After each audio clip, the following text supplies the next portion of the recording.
Bienvenue sur Africa 24 dans cette nouvelle édition du Non-Stop Info. Au sommaire de l'actualité, le dialogue politique entre le gouvernement et l'opposition a pris fin ce samedi en Guinée équatoriale. Après une semaine de négociations, le gouvernement semble avoir fait quelques concessions. Le Burkina Faso a trouvé son nouveau président de la transition. Il s'agit de Michel Kafando. L'ancien ambassadeur du Burkina Faso auprès des Nations Unies a recueilli le consensus au sein du conseil de désignation du président de la transition. Au Rwanda, la chorale Amaoro a fêté ses 20 ans. Depuis 1994, ce groupe de chrétiens pentecôtistes n'a cessé de proposer des mélodies pour panser les blessures des victimes du génocide rwandais. En Guinée équatoriale, le dialogue politique national a pris fin ce samedi. Près d'une vingtaine de partis politiques et organisations de la société civile ont achevé leurs travaux. Ce cadre de dialogue a proposé plusieurs changements en ce qui concerne la vie politique équato-guinéenne, comme nous le montre ce reportage de notre correspondant en Guinée équatoriale, Serge Kofi. Fin du dialogue politique gouvernement-opposition. Près d'une vingtaine de partis politiques et organisations de la société civile ont achevé leurs travaux ce samedi à Sipopo en Guinée équatoriale. Bien que n'étant pas un organe législatif, ce cadre de dialogue a proposé plusieurs changements en ce qui concerne la vie politique dans le pays. À l'issue de ces échanges, le gouvernement a accepté des changements tels que la loi des finances des partis, l'accès équitable aux médias et des facilités pour mettre en place un parti politique en Guinée équatoriale. Je souhaite féliciter les différents délégués à ce dialogue pour la qualité des débats, l'esprit démocratique constructif, la liberté d'expression et la critique objective qui ont caractérisé ces discussions. Cette table ronde a une portée nationale. Ces décisions participeront au développement de la démocratie dans notre pays et fortifiera tous les groupes politiques sans discrimination aucune dans les négociations politiques de la nation.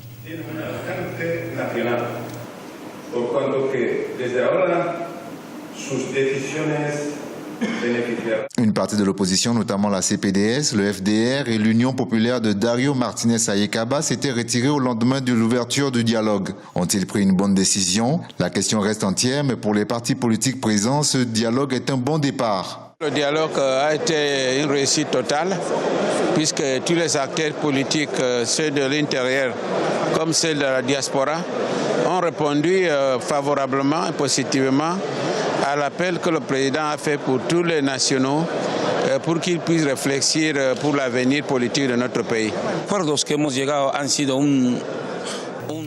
Nous sommes arrivés à un accord de 70% avec le gouvernement. Au début, nous nous plaignions que le gouvernement ne voulait pas céder à nos propositions, mais finalement, l'exécutif a accepté ce que nous lui avons proposé.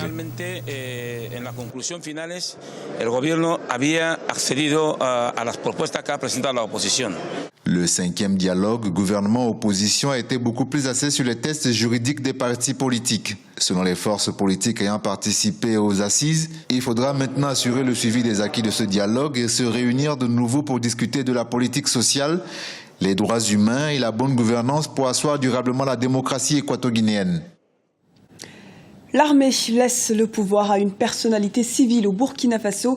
Michel Kafando, ancien ambassadeur, a été choisi par un collège de civils et de militaires à l'issue d'une nuit de négociations à Ouagadougou.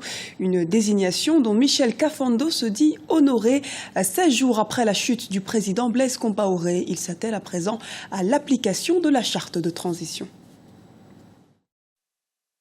Le chef de l'État vient de me désigner pour conduire la transition.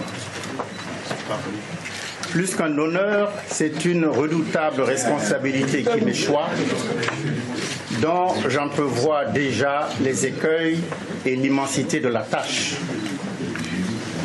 J'ai naturellement accepté, comme chaque fois lorsque j'ai été sollicité par le devoir et l'intérêt supérieur de la nation. De tout cœur, je remercie le chef de l'État, le colonel Isaac Zida et son équipe, et à travers lui, tous ceux qui me font ainsi confiance pour conduire temporairement les destinées de notre cher pays. En attendant de le faire plus substantiellement, je remercie également tous les acteurs qui ont rendu possible ce grand bouleversement qualitatif qui marquera à jamais notre pays. D'ores et déjà, je prends l'engagement au nom du gouvernement et des autres organes de la transition que nous ne ménagerons aucun effort pour relever le défi. Il y va de notre crédibilité, il y va surtout de l'avenir de notre cher pays qui, après ces journées terribles, a besoin de se redonner confiance en vue de mettre le cap sur l'avenir. En Algérie, les entreprises sont désormais autorisées à investir à l'étranger. L'entreprise nationale d'hydrocarbures, la Sonatrach, était jusqu'à ce jour la seule à pouvoir investir à l'étranger.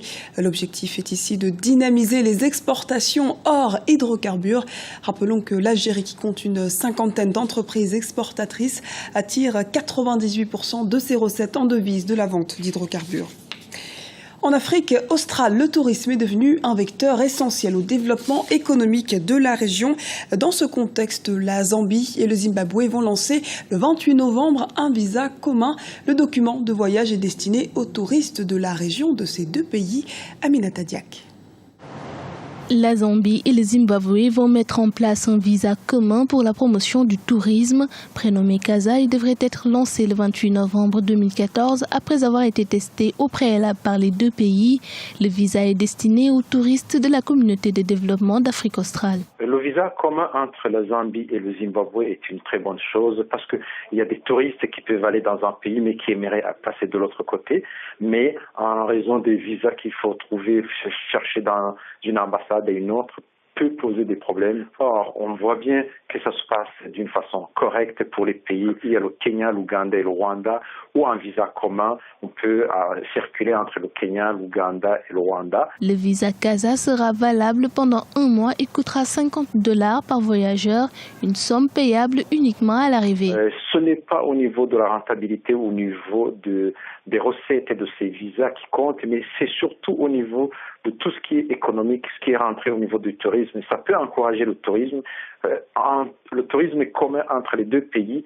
Il peut y avoir d'autres fonds, d'autres touristes qui arrivent, éventuellement venant d'autres pays.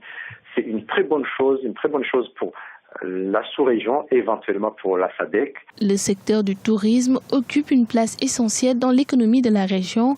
Après sa mise en service, le visa Casa devrait être étendu aux pays frontaliers, à savoir l'Angola, le Botswana et la Namibie. Opération de sensibilisation sur les pourparlers d'Alger. Au Mali, les autorités viennent de lancer une campagne d'information et parcourent le pays pour rencontrer les populations. Le but étant de discuter du document proposé le mois dernier par la médiation algérienne et qui doit servir de point de départ pour un accord de paix définitif. Les élus locaux, les chefs traditionnels, communautaires ou religieux et d'autres organisations de la société civile pour en faire leurs propres suggestions. Le gouvernement malien sonne également la mobilisation nationale contre Ebola. Le Mali s'emploie à renforcer les mesures destinées à contenir la propagation de la fièvre hémorragique. Ibrahima Fall, chef représentant de l'Organisation mondiale de la santé au Mali, s'est exprimé à ce propos. Nous devons être réalistes. Si nous suivons plus de 200 personnes, nous avons besoin d'identifier très rapidement tout nouveau cas et cela peut arriver.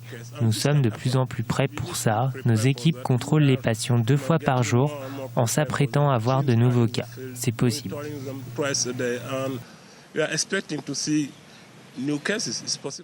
Découverte de la chorale Amaoro de Kigali au Rwanda, une chorale qui depuis 20 ans entend réconcilier les populations grâce au chant.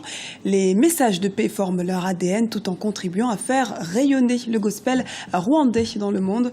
Notre correspondant au Rwanda, Olive Adjakotan, est allé à leur rencontre. Réconcilier davantage les cœurs meurtris par le génocide de 1994, tel est le leitmotiv de la chorale Amaoro.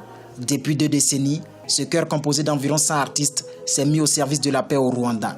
La chorale a aujourd'hui 7 albums à son actif, des chefs-d'œuvre musicaux qui véhiculent toujours un message d'unité et de réconciliation. Ces artistes pentecôtistes s'inspirent des saintes écritures pour servir au public un gospel authentique. Ce 20e anniversaire de carrière musicale est une étape avant de franchir un cap supérieur.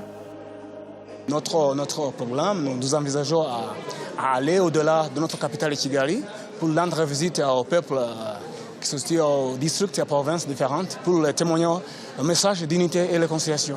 La musique gospel occupe une place importante au Rwanda depuis des décennies. Le pays compte à ce jour près de 150 groupes et artistes pratiquant ce genre musical. Mais pour s'imposer sur la scène internationale, certains ajustements sont nécessaires. C'est s'améliorer d'abord artistiquement, parce que gospel, christianisme ou croyance, c'est une chose, mais les performances artistiques en sont une autre.